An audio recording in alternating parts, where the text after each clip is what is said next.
What was the moment you ended your friendship with your best friend? I had a best friend that I met at work. She was about 15 years older than me, but our birthdays were only 3 days apart, so we bonded over that first. We were best friends for well over a decade, even after we both stopped working at the job we met at. We took girls' trips together. My kids loved her. I took care of her when she got sick with cancer and other diseases.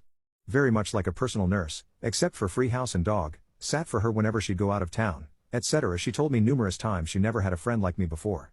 In a good way. She was a trust fund baby, but I always paid my own way for everything. Not one of her other so-called friends can say the same. She was family to me. I would literally do anything and everything within my power for my friends. That's just who I am and what I was taught growing up. However, the last couple of years of our friendship, I started to feel very taken advantage of in various ways. But I just let it go.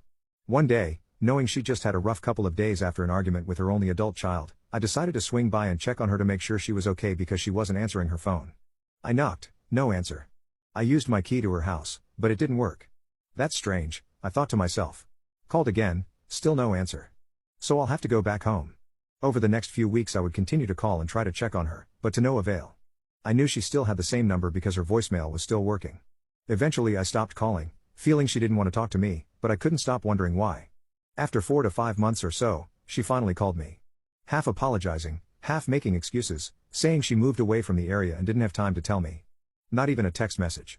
This lady, who I had known for over a decade, moved to the other side of the country without telling me. I considered her my best friend, but clearly that feeling wasn't cheered. Only after me calling her numerous times over months did she finally respond. And even that was half-assed attempt at excuses. I did absolutely nothing wrong to her, ever. I was so confused, extremely hurt, and after hearing her excuse, I was livid. I was always there for her, through thick and thin. And after 13 years of friendship, she just up and left.